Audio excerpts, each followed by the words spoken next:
Assalamualaikum warahmatullahi wabarakatuh. Nama saya Ahmad Aldi Fero Ramadan dari kelas HE20A. Di sini saya akan mempresentasikan tentang penggunaan bahasa Indonesia yang kurang tepat dapat menimbulkan delik hukum.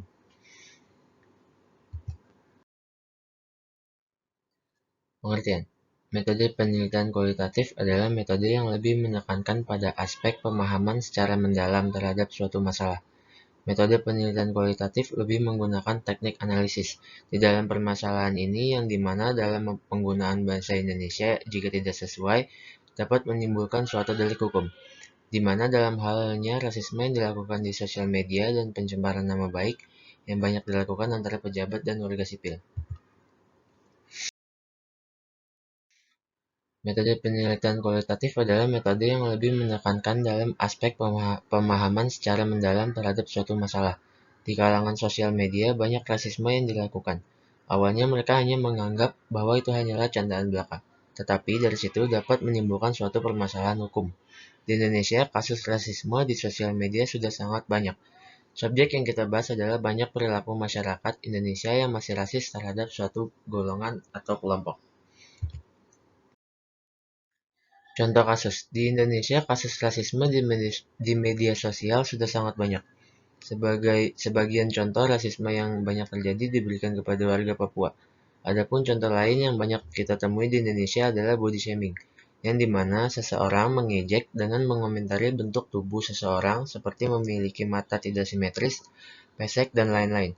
Subjek yang kita bahas adalah banyak perilaku masyarakat Indonesia yang masih rasis terhadap suatu kelompok dan golongan. Akibat dari rasis dan body shaming yang ditimbulkan akan berdampaknya pada suatu delik hukum yang dimana delik hukum akan timbul akibat suatu perbuatan hukum yang melanggar aturan. Hasil survei yang diberikan oleh Komnas HAM dan Litbang Kompas terkait banyaknya diskriminasi dan rasisme yang menjadi salah satu pemicu dari delik hukum tersebut ialah penggunaan bahasa Indonesia yang kurang baik.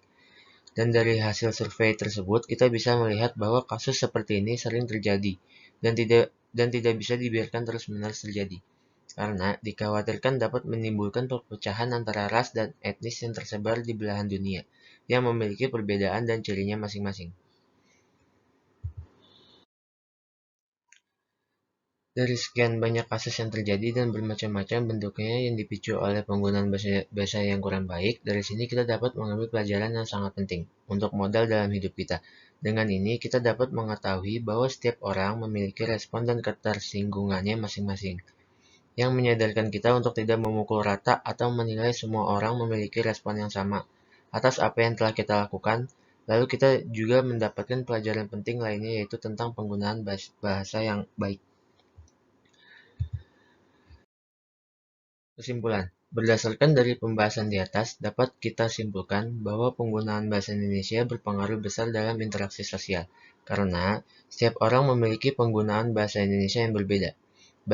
Bahasa Indonesia sudah memiliki aturan tersendiri dalam Undang-Undang Dasar, apalagi dalam persidangan maupun dalam kegiatan penyelesaian hukum, diwajibkan untuk menggunakan bahasa yang baik dan benar.